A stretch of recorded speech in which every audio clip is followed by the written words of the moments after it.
दोस्तों स्वागत है आप सभी का। आइए शुरुआत करते हैं अपने प्रीली मंत्रा की डिस्कशन की। इस पहले आर्टिकल में हम बात करेंगे, एक स्टडी आई है जिसके अंदर क्या कहा गया है कि 5 में से जो 2 एम्फीबियंस स्पीसीज है वो क्लाइमेट चेंज होने की वजह से विलुप्त होने की कगार पर पहुंच गई हैं। अगर हम बात करें एम्फीबियंस स्पीसीज की तो ये होती हैं, they can live in both water and land, that's why we call them amphibians. इसके अंदर फ्रॉग्स, टॉड्स, सिलमेंडर, ये सारी जो स्पीसीज है वो आती हैं। अब देखिए, जो हमारा इस स्टडी में टाइटल था वो टाइटल था ongoing decline for the world amphibian in the face of emerging threats. ये स्टडी पब्लिश हुई 4 अक्टूबर को साइंटिफिक जर्नल में।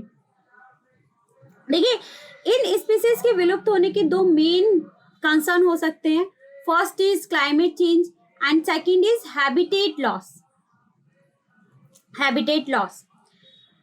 देखिए, एक वक्त ऐसा था जब कहा जाता था कि जो पूरी दुनिया है वो आइस्ड एज थी, लेकिन अब क्योंकि बिल्कुल उस तरह की परिस्थितियां नहीं रही हैं, हमारा टेम्परेचर लेवल जो है वो बढ़ चुका है, ग्लोबल वार्मिंग बहुत ज्यादा बढ़ गई है, हमारा जो फॉरेस्ट या रिवर है वो धीरे धीरे वो भी खत्म हो गए, तो इसकी वजह से क्लाइमेट जो है पहले की तरह नहीं रह गई है, उसके अंदर बहुत सारे चेंज हुए हैं, जिसने क्या किया, इस एम्फीबियन स्पीसीज को बहुत इफेक्ट किया है। इसी के साथ एक और मेजर रीजन जो है इस स्पीसीज के विलुप्त होने के उसमें, वो है हैबिटेट लॉस। हैबिटेट लॉस जो है वो 93%, habitat destruction and degradation affect 93% of all threatened amphibians species। यानी कि 93% जो amphibians species हैं उसमें क्या करता है, ये जो कारण है, ये जो मेजर रीजन है, ये कंसर्न है, वो इफेक्ट करता है इस स्पीसीज की विलुप्त होने में। अब हैबिटेट लॉस कैसे होता है, मान लीजिए आप अमेज़न का एक एग्जांपल ले लीजिए। अमेज़न में क्या हुआ, आग लग गई। अब आग लगने की वजह से क्या हुआ कि वहां का जो ग्रास था या फिर जो ट्रीज थे वो तो जल गए, लेकिन उसके साथ कहीं ना कहीं जो स्पीसीज उसके अंदर रह रही थी उसे भी तो इफेक्ट हुआ। तो इसी वजह से जो फायर लग जाती है या फिर इनमें किसी तरीके का फ्लूइड वगैरह आ जाता है, तो ये क्या करती है, ये इफेक्ट करती है इन स्पीसीज के डिग्रेडेशन में। इस आर्टिकल में देखिए 2 चीजें मेनली जानने के लिए थी।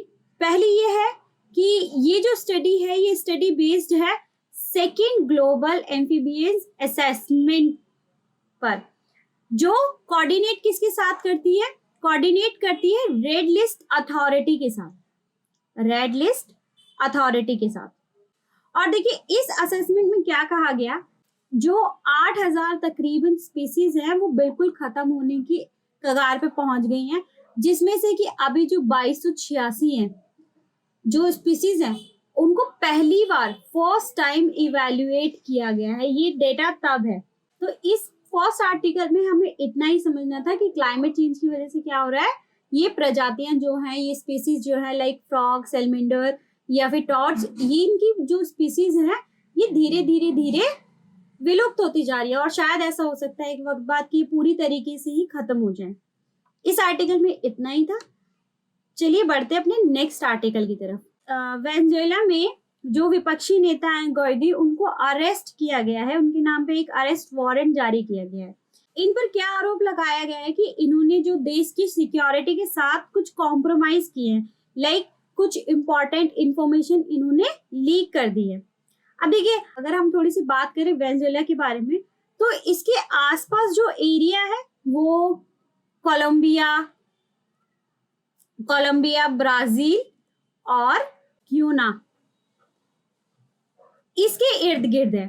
और इसमें एक और चीज क्या है, इस वेनेजुएला में ट्रॉपिकल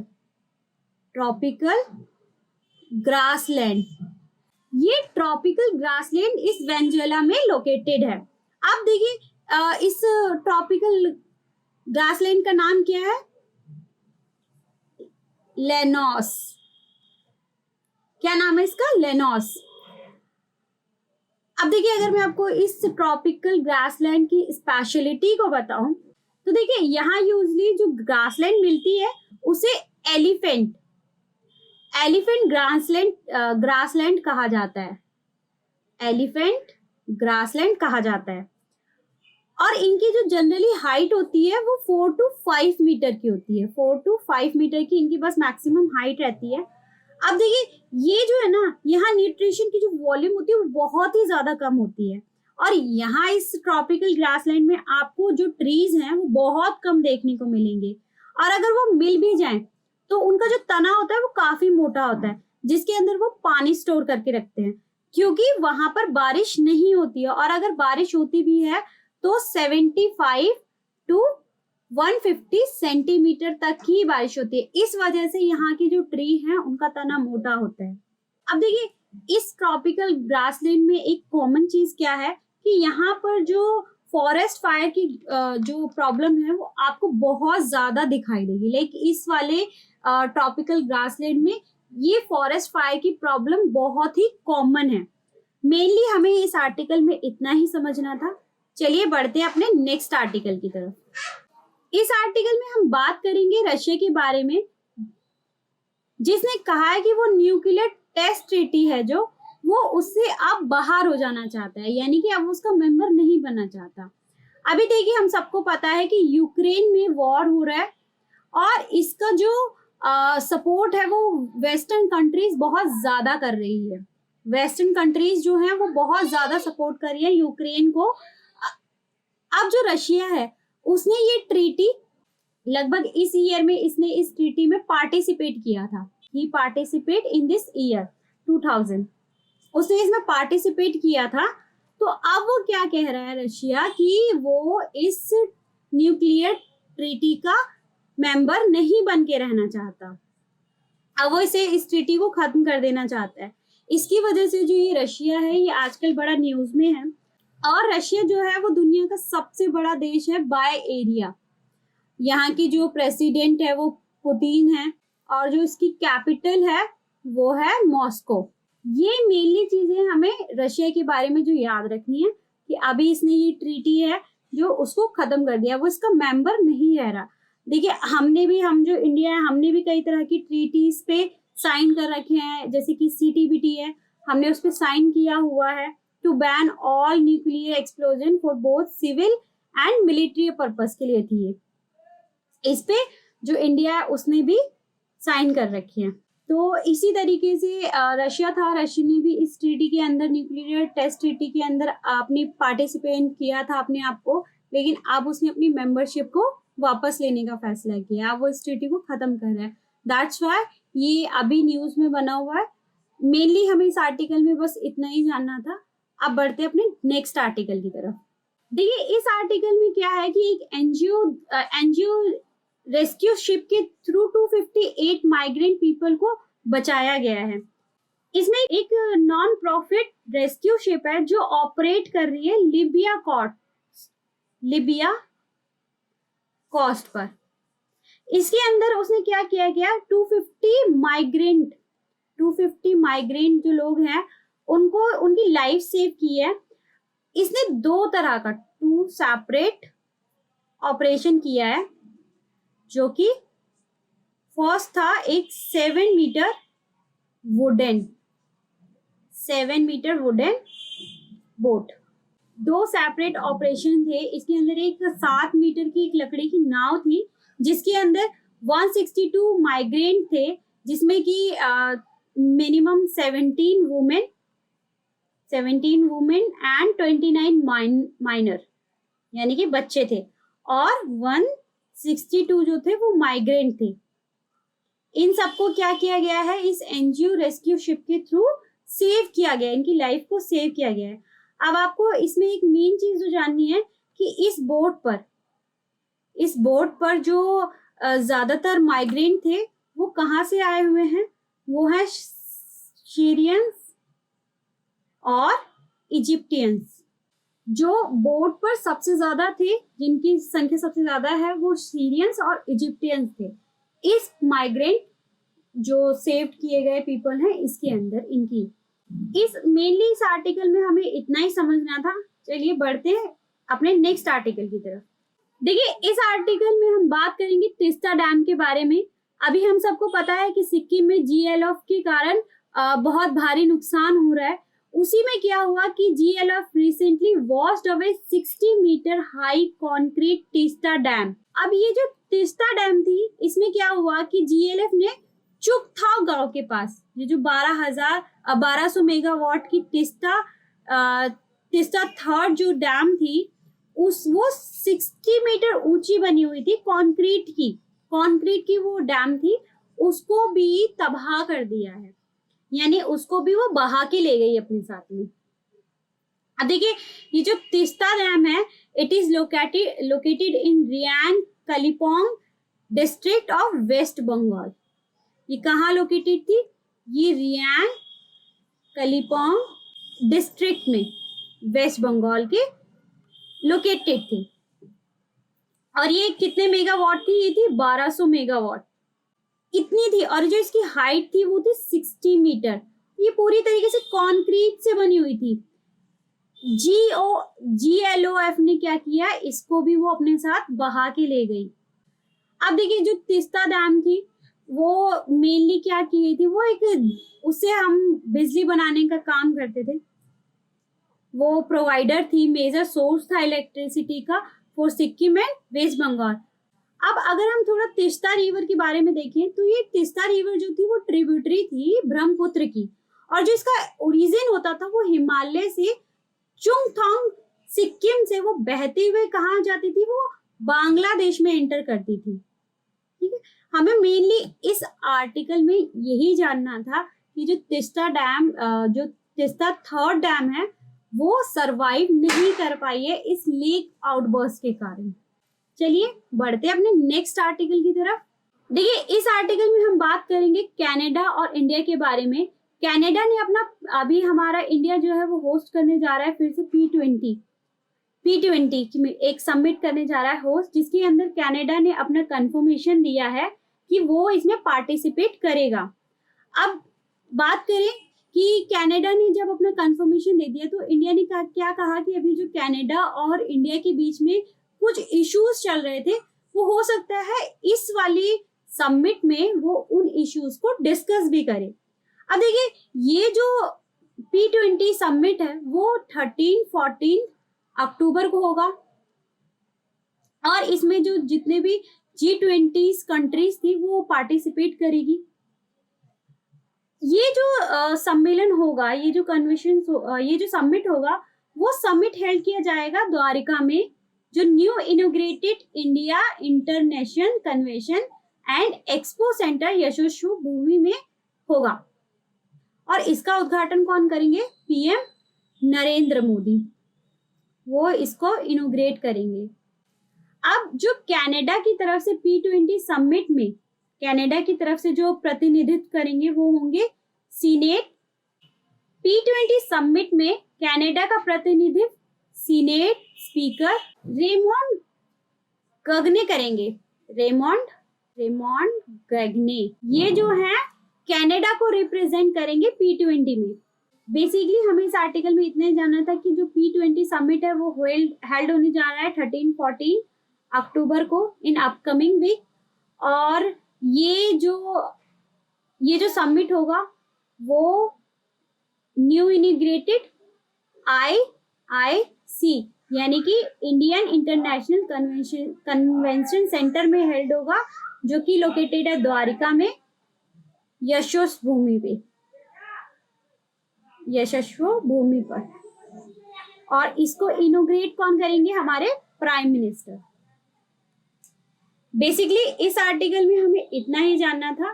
चलिए बढ़ते हैं अपने नेक्स्ट आर्टिकल की तरफ। इस आर्टिकल में क्या है कि जो बेड बग्स होते हैं यानी कि खटमल, वहां पेरिस जो है वहां पर इनका बहुत ज्यादा प्रकोप बढ़ गया है।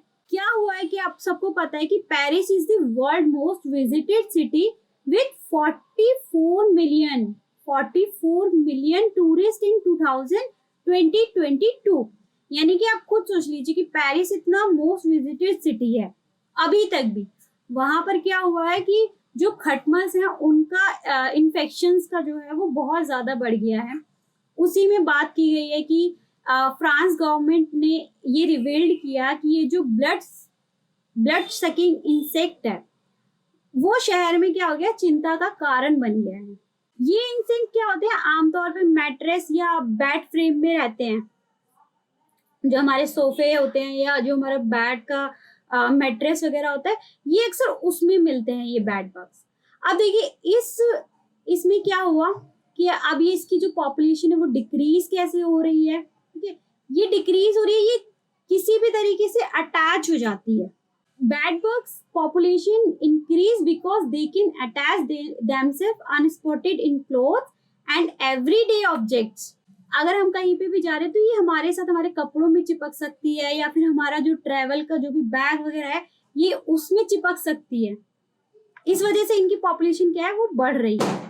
अब हम इसको कंट्रोल कर सकते हैं, कुछ पेस्टिसाइड्स आते हैं लाइक डीडीटी, हम उसको अगर अपने पास रखें तो ये बेड बग्स जो हैं इनको हटाया जा सकता है। और जो डीडीए का यूज है वो डिक्रीज करने के लिए होता है बेड बग्स की पॉपुलेशन को, बट किसी उसमें क्या होता है कि इसके अंदर बहुत सारे केमिकल हैं, तो एंटीबॉडी की वजह से ये मे बी उतने कारगर हो सकते हैं ना हो।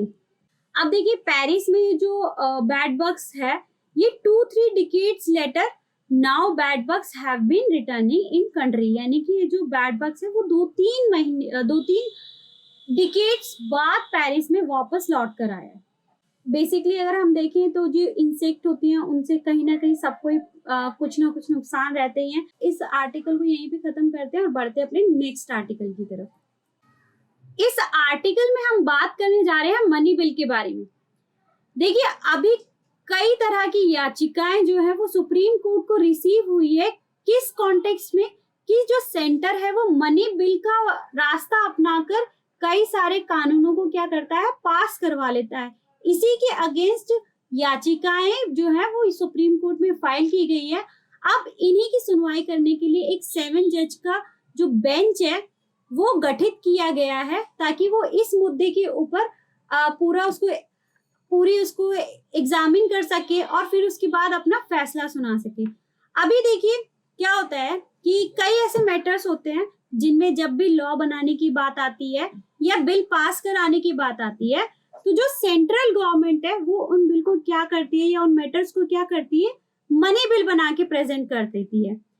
इसका रीजन क्या है कि मनी बिल जो है वो राज्यसभा में नहीं जाता। राज्यसभा के पास कोई भी इस तरह की पावर नहीं है जो कि क्या करे, मनी बिल से रिलेट की जाए। देखिए ये जो बेंच है, ये जो 7 जज की जो बेंच है, ये क्या करेगी, पीएमएलए यानी कि prevention of money laundering act, वो इसको एग्जामिन करेगी कि ये जो अमेंडमेंट बिल था क्या इसका मनी बिल में कैटेगरी किया गया था, तो क्या वो ठीक था, क्या इसमें जो प्रोविजन लाए गए थे उसको मनी बिल बनाया जा सकता था, या फिर इसे इसलिए बनाया गया था ताकि इसकी राज्यसभा में ओपनिंग ना हो। देखिए अगर हम अब बात करें मनी बिल के बारे में तो हमें जानना चाहिए कि मनी बिल होता क्या है। आर्टिकल 110 जो होता है वो डील करता है मनी बिल के साथ में।